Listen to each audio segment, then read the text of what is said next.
second half, you fight back into the game and help cause turnovers, that zone, and then I just kind of pulled back. It was kind of the same deal, though. The whole game was the same. We just offensively,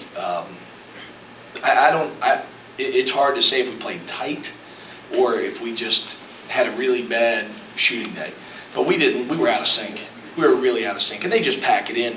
So other than Pross, who was able to get it going a little bit in the low post, we also had several turnovers trying to get it in there, which is okay because when it got in there, good things happened. But we were unable to get any offensive flow. And when you can't get any offensive flow, it makes the game hard. It was a really good game that they stepped up. A-Rop banged a big three on the wing, and Odom banged a big three on the other wing. And the zone was great. They never turn it over. They turn over 10 times a game. We had more steals than they averaged turnovers. We offensively climbed the glass. We battled. We played physical. We played hard. We played tough. I thought we played tight.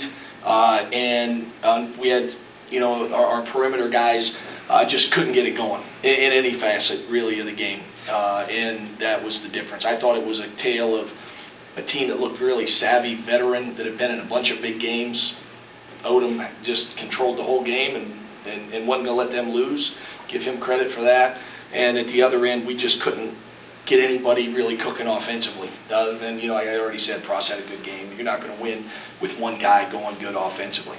And Ty, stat line is good, and I thought Ty was okay, but he wasn't, it wasn't his best game ever. It was a solid game. So.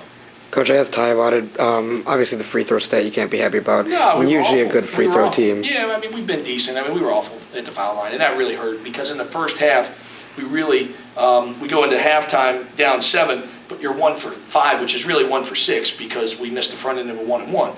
So, you make 4 more of those. You go into halftime, you're down 3, and I thought the whole game took a big swing when Austin Barnes picked up a second foul in the charge. We wiped away a 3-point play. We actually offensively were scoring with some consistency early. And when he comes out, the rest of the half, we just couldn't get anything going on offense. And that was a big play in the game. It was a bang-bang play. You get a charge out of it, and it wipes off what would have been a 3-point play. And instead of going up 16-8 and the crowd's into it, it's 13-8, and we have to take one of our 3 best players off the floor for 13 minutes. And that's hard to overcome. We don't have the ability to take him out and have somebody go in and give us what he gives us. So I thought that was a big play. And in the second half, we did plenty on the defensive end to give ourselves a chance, but it was tied. We drove and missed a layup. It was tied. We turned it over, and they got a run out. We did enough on defense. It wasn't a defensive issue. They made some dagger threes. So it's what good teams do. It's why they've almost won 20 already. They're a really good team. What makes Odom so tough? Well, I think it's his level of understanding. If you look at his stat line, it's not gaudy during the season. His stats per points per game and those things, they're good numbers, but not dominant. He tends to score for them when they need it. He needed to play big tonight, so he did. When they play teams that he's not as necessary and he can just get it to you and somebody else, then he does that. He's one of the few guys in this league that can beat you with the pass and with the basket. The find he made on the ball screen where we found Kristen Smith, we can't guard any better than that. We had him trapped. We rotated perfectly across. They sent 2 cutters in. He jumped, hung in the air for what seemed like forever, and he's not super athletic, but he can hang in the air and make good decisions. He pinpointed a pass to a guy on the baseline, and it was a foul. So instead of it being a turnover for us going down, it's a foul. They go make 2 free throws. He beat you in a lot of ways. And he was great. He was fantastic. There's not enough superlatives you could throw his way tonight. He wasn't going to let them get beat, and he didn't. Yeah, still a little rattled there in the second half. I don't know. I think we just played tight. I don't want to harp on one theme, but we put ourselves in position to play a really big home game, to give ourselves maybe some breathing room and some separation, and really establish ourselves in that upper half and be going to Illinois State, which is a big rival with a lot of momentum. And unfortunately, I don't know if we as coaches made too much out of it and we couldn't handle it, or if we just had a tough game offensively. I mean, it's one of those things we need to figure out because it was one of the two. I didn't like the reason I called timeout early in the second half when Tyshawn made the shot and it cut to 35-30, we were all frustrated with officials, with each other, with the fact that I'm missing an open shot, that I'm a little open, you're not getting it to me. Not bad. They all wanted to make the right play. It wasn't guys, being negative with each other, but their demeanor was sheer frustration. Like, I got to win this. We got to find a way. We're going to win the game. We're going to win the game. And you need that determination, but there's a fine line in there somewhere.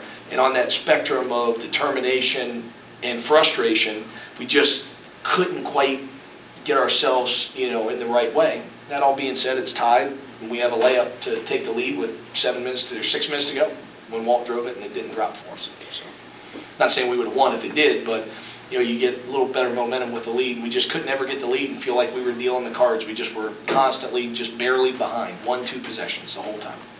Coach, looking ahead to ISU, what can you guys do to, go in their place? And obviously, this is a huge game for you guys. Yeah, I mean, they're all going to be big. I think that we've got to – it'll be a different game because they're going to play zone for 40 minutes.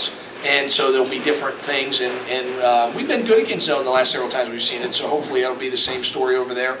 But they're going to zone us for 40 minutes, whether we're making shots or missing shots. They're not going to change what they do, so we have to be effective. And I think that we haven't played a game with a ton of zone in a while, and it's kind of good because we play them and then Southern Illinois, who's going to play a ton of 2-3 zone also. So at least we get them back-to-back.